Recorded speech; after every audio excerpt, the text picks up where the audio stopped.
Nah, kemudian ada kaitannya dengan antrian kebijakan yang menimbulkan antrian LPG misalnya. Terus ada kaitannya juga dengan keributan berkepanjangan yang sebetulnya ini adalah warisan lama ya, tentang pagar laut gitu. Nah, ini menimbulkan impresi yang ditanggapi secara sinis ya, dan juga bisa jadi ini adalah ungkapan kekecewaan, kemarahan, kesebelan dari caranya anak muda gitu loh. Oke. Nah, apalagi kalau dianggap ini anak muda ini kan rebellious. Kalau ditanggapi misalnya ke luar negeri ini sebagai tidak nasionalis atau di sana jadi second class citizen segala macam, dia malah nantang gitu loh. Itu. Jadi Betul. cara untuk mengelola anak muda dengan era seperti ini memang mungkin kita yang generasi lebih dulu ya lahir itu mungkin harus bisa lebih menyelami. Ini yang pertama, poin pertama Mas Indra. Ya. Nah, poin yang kedua ya, bahwa sebetulnya 100 hari kalau itu mampu dibuat program yang memberikan harapan baru ya di tengah kesulitan lah. Kita tahu bahwa secara internasional memang terjadi kesulitan-kesulitan ekonomi, sosial, bahkan ada gejolak perang. Saya kira anak muda memahami. Tapi yang mungkin diharapkan adalah apa harapan-harapan yang bisa memberikan masa depan ini lebih baik buat anak-anak muda. Jadi belum terrealisir nggak apa-apa, tapi paling tidak ada sebuah sentra-sentra tumbuhnya harapan-harapan itu. Nah, ini yang mungkin belum dirasakan sesuatu yang betul-betul bisa menjadi titik cerah. Yang terjadi adalah sebaiknya ya ada orang yang triliunan triliunan hartanya ya, terus kemudian di sisi lain ada malah wacana yang berkembang, ada pajak yang dinaikkan ya, kemudian ada wacana bahwa ada kemungkinan dengan adanya efisiensi anggaran malah akan bukannya sekolah atau kuliah gratis gitu ya, atau kuliah dibebaskan, tapi malah ada kemungkinan kenaikan. Jadi kesemrawutan ini, nah respon anak muda itu udahlah kabur aja dulu deh. Males gua dengerin kayak gini-gini gitu, kira-kira gitu loh Mas. Ya, betul, rebellious ya, rebellious. Tapi Pak Imam, kalau Anda tangkap mungkin sedikit lebih dalam menangkapnya itu kira-kira tren kabur aja dulu ini, hashtag kabur aja dulu ini lebih pada cynical saja dengan kesemrawutan tadi yang sudah digambarkan, ataukah sudah pada tahapan pesimisme? Nggak bisa ini tinggal di Indonesia dengan pemerintahan seperti ini, yang katanya efisiensi tapi mengangkat staf sus begitu di tempat tertentu, yang katanya kemudian itu pendidikan gratis, malah makan saja yang gratis, pendidikannya menjadi lebih mahal dan lain sebagainya. Contoh-contoh lain yang Anda sebutkan, ini lebih kepada cynical saja, gaya anak muda, ataukah sudah pada pesimisme? Saya kira ini masih reaktif ya sifatnya, ya ini untuk ungkapan kesebelan yang memang gaya anak muda seperti itu gitu, tapi belum sampai sesuatu yang menimbulkan kefrustasian yang berlebihan gitu. Tapi kalau ini tidak direspon cepat, itu akan menjadi melekat itu, dan itu berbahaya sekali. Oleh karena itu 100 hari ini kan baru berjalan ya, tapi untuk kedua 100 harinya, 300 harinya atau setahun ini itu harus dimulai dengan sebuah gagasan-gagasan kreatif ya. Saya katakan gagasan ya karena memang terlalu dini untuk membuktikan, merealisasikan sesuatu yang konkret bisa memberikan benefit. Tapi gagasan kreatif, gagasan yang bisa memberikan harapan, ya gagasan yang betul-betul mencerahkan, itu yang harusnya lebih dominan muncul daripada wacana-wacana, sorry ya kalau saya pakai agak keras ya, menteri-menteri tengil gitu loh, ya. Terus kemudian ada orang-orang yang semrawut di dalam penjelasan, tidak ada koordinasi gitu-gitu kan. Nah, ini yang harus dihilangkan. Jadi saya merasa simpati ya kepada presiden yang terus kemudian harus menghadiri berbagai macam pertemuan di luar negeri, tapi di dalam ini harus di-manage dengan baik ya, sehingga wacana-wacana program-program yang cerdas yang memberikan harapan yang baik kepada anak muda harus segera dilakukan supaya model-model reaksi sinikal seperti ini tidak terus berlanjut dan mengkristal menjadi sebuah aksi yang benar-benar dilakukan. Kalau itu menjadi mereka keluar dengan kemarahan, itu beda dengan misalnya pergi ke luar negeri dalam rangka mencari pengalaman, bahkan itu difasilitasi oleh pemerintah agar kau silakan ke luar negeri, nanti kau balik lagi. Beda banget. Ini meninggalkan kata yang digunakan aja adalah kabur. Kabur ya kan? Bukan merantau ya? Iya, bukan merantau gitu loh. Pergilah merantau untuk cari pengalaman. Beda banget. Nadanya ini nada kesel gitu loh. Meninggalkan gelanggang gitu loh. Nah, tapi kalau ini difasilitasi anak-anak muda ini dengan dalam tanda kutip itu program-program yang melibatkan mereka dan champion-champion anak muda itu dikumpulkan untuk merumuskan masing-masing program-programnya ya. Jangan efisiensi itu, anggaran itu terus kemudian dialokasikan ke hal-hal yang tidak jelas gitu loh. Nah ini model baru harus dirumuskan, anak-anak muda kreatif harus dilibatkan dan tentukan program berilah wadah kepada champion-champion anak muda kreatif itu untuk menyusun ya, walaupun tentu keputusan akhir ya ada pada presiden lah gitu ya. Tapi libatkan anak-anak muda kreatif yang yang sekarang ini banyak sekali bertebaran di Indonesia ini.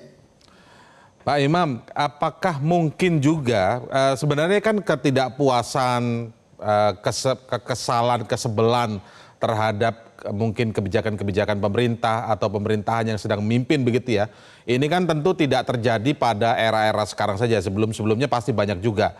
Tapi apakah mungkin ketika tagar ini menjadi viral dan ramai, mereka juga merasa bahwa aspirasinya tidak bisa tersalurkan lagi lewat wakil rakyat? Melalui DPR, melalui DPRD, dan lain sebagainya. Apakah itu juga menjadi catatan yang Anda lihat?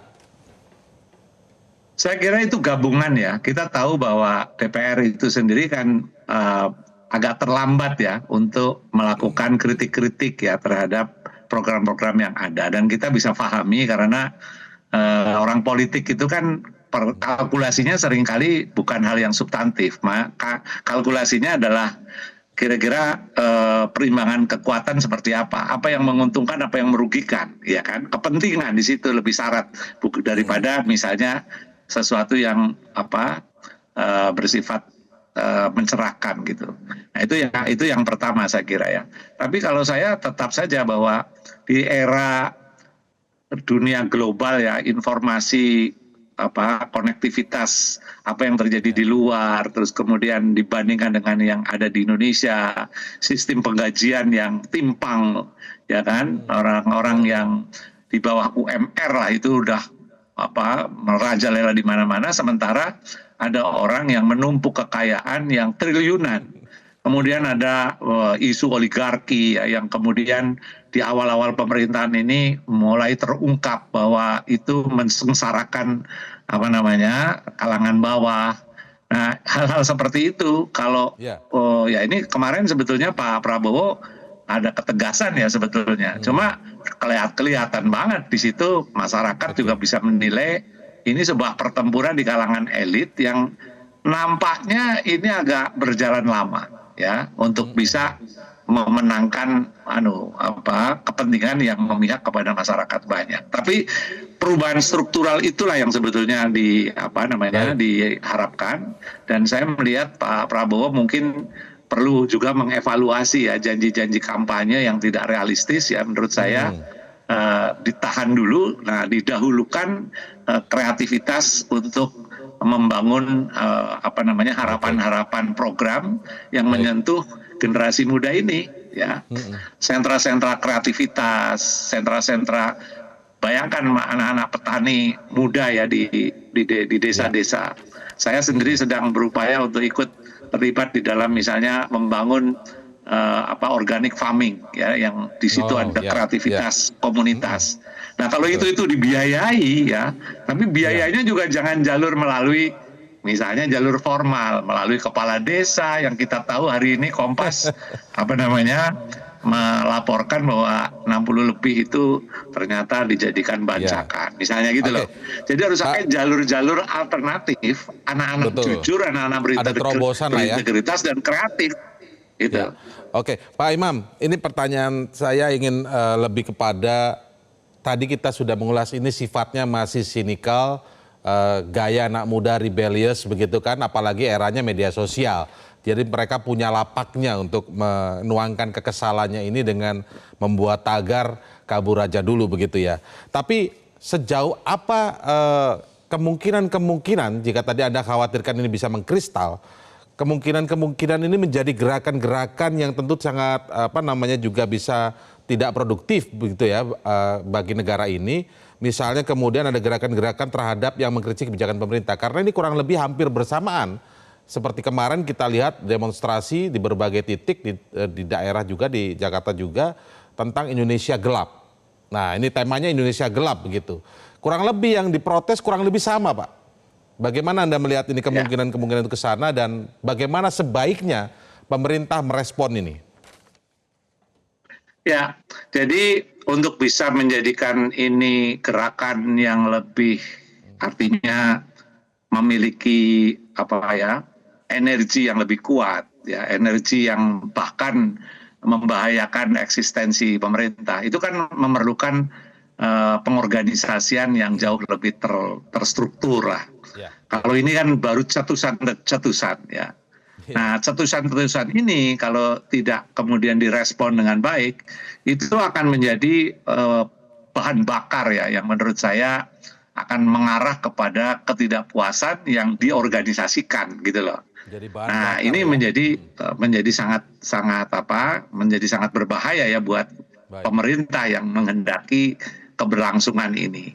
Nah, bagaimana meresponnya? Tentu Ya. harus ada respon-respon yang sifatnya simpatik gitu, yang menunjukkan empati terhadap Betul. kondisi ini, bukan malah dilawan dengan kontra narasi, apalagi menstigma ya, apakah Ya. itu menjadi tidak nasionalis lah, apakah itu apalah, banyak sekali komentar yang Ya. menurut saya Ada malah tanggapan yang akhirnya memojokkan. menyebutkan kabur aja nggak usah balik sekalian. Nah ini kan sangat kurang tepat ya. Nah itu, respon-respon kayak gitu itu bukan wisdom yang muncul. Ya.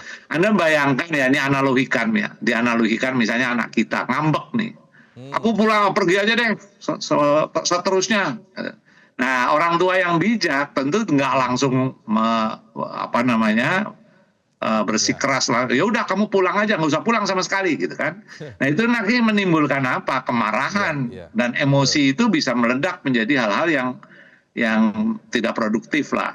Nah, tetapi terlepas dari masalah komunikasi, menurut saya yang harusnya sekarang dilakukan adalah bagaimana menghimpun ya the real champion di kalangan anak muda untuk terlibat. Jangan mengandalkan figur-figur apalagi dengan kepentingan tertentu ya, yang ini kesan yang sangat besar ya di dalam pemerintahan sekarang itu kan ya, ini kabinet akomodatif ya, yang merangkul semua pihak yang belum tentu orangnya tepat gitu. Yang itu juga menimbulkan kemualan.